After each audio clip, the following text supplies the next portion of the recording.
You woke up this morning. Mattress, roof, running water, phone in your hand before your eyes even fully opened. And you probably felt nothing about any of it. But somewhere around the year 1100, a man woke up in the most expensive room his entire civilization had ever built. He had servants, he had land, he had more gold than most people would see in 10 lifetimes. He was, by every measure his world had, untouchably rich. And his life, by your standards, would feel like a slow, painful joke. This isn't about gratitude. This is about what wealth actually purchased back then, and more importantly, what it couldn't, no matter who you were, no matter how many men answered to your name. Let's start with the bed, because the bed tells you everything. In 12th century England, a wealthy lord slept on a wooden frame strung with rope. On top of that, a mattress stuffed with straw and wool, or goose feathers if you were rich enough.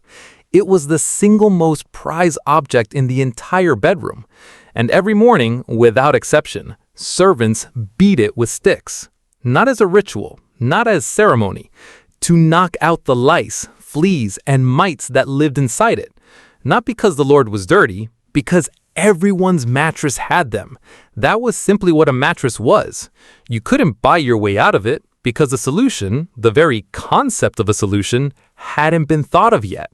Wealth in the medieval world had a ceiling, and that ceiling was set not by money, but by what human knowledge had managed to figure out so far.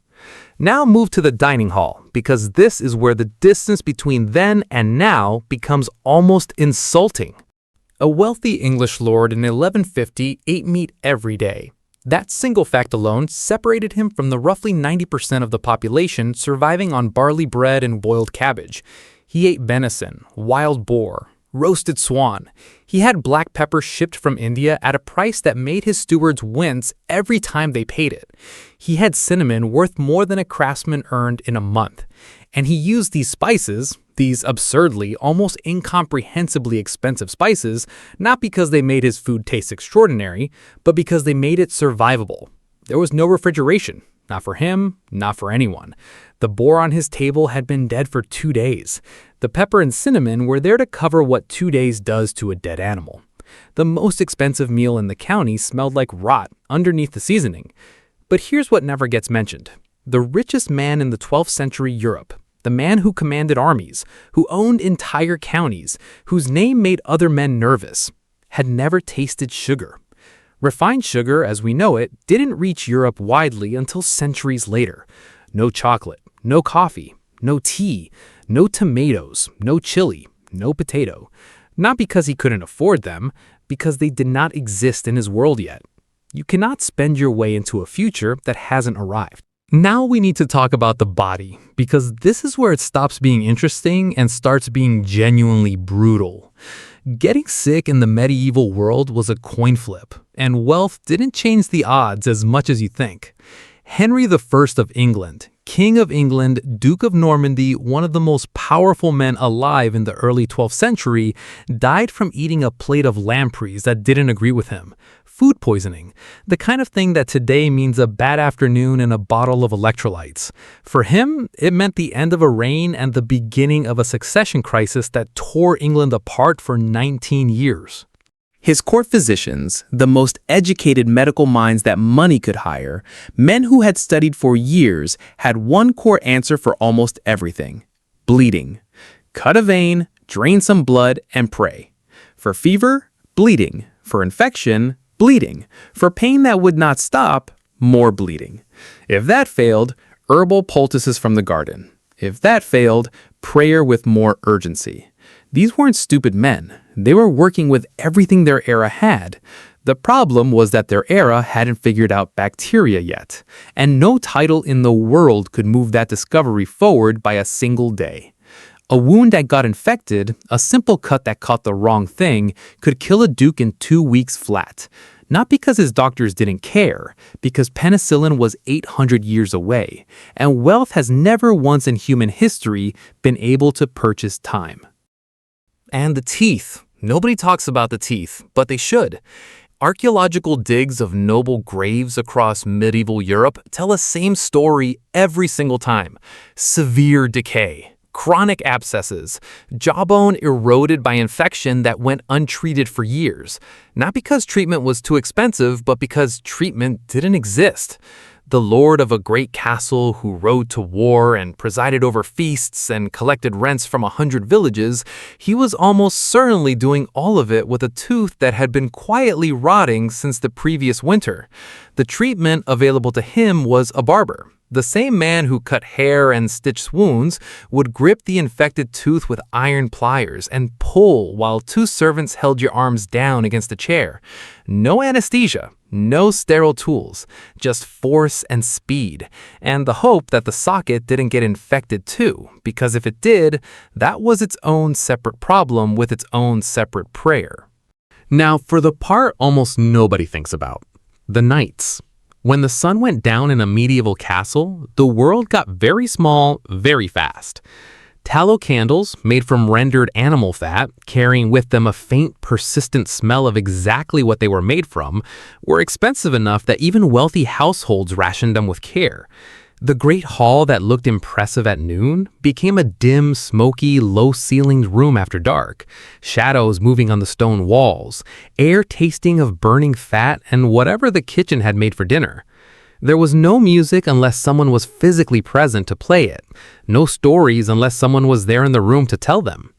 Books existed, hand-copied one page at a time by monks who spent years on a single volume, and cost more than most houses. The richest lord in the county could theoretically own books, but he could not summon a story the way you summoned one this morning before you got out of bed.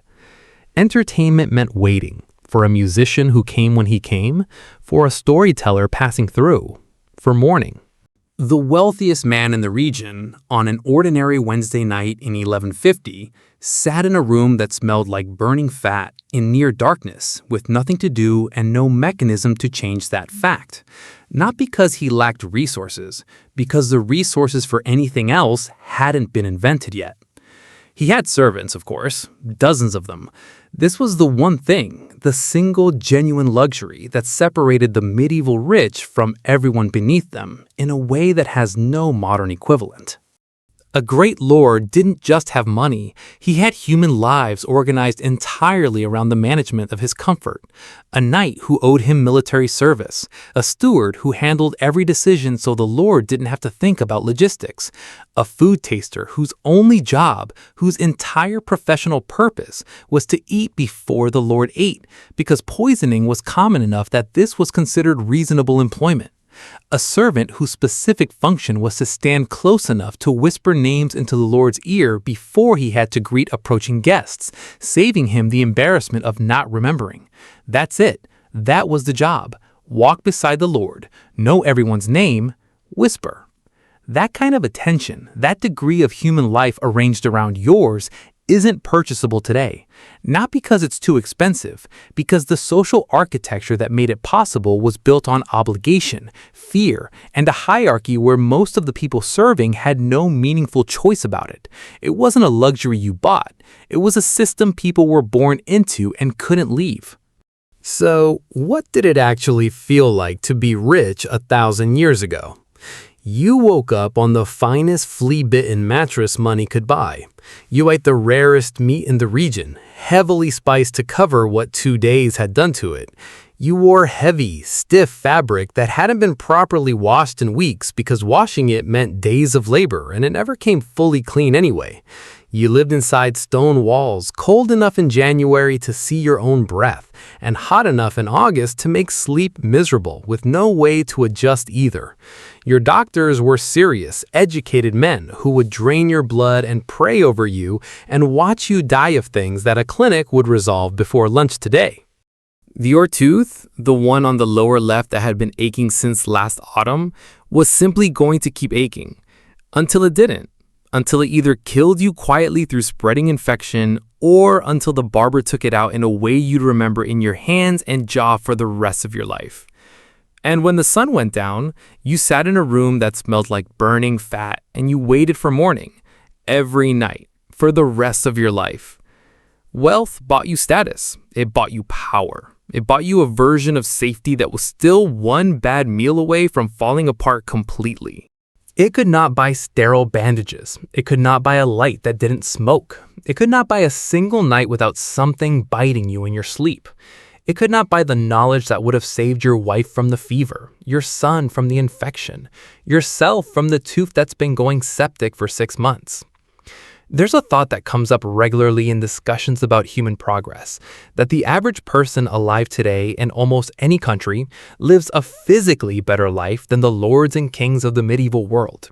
Not a happier life, necessarily. Happiness is its own complicated question, and it deserves more than a quick answer here. But a less painful one, a longer one.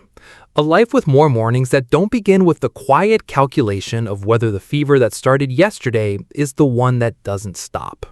The richest man in the 12th century Europe had everything his world knew how to give him, and you still wouldn't trade places with him. Especially not after you remember that the tooth that's been bothering you since last week, the one you keep telling yourself you'll get looked at soon, just not this week, maybe next week, would have quietly defined the last chapter of his life and then ended it.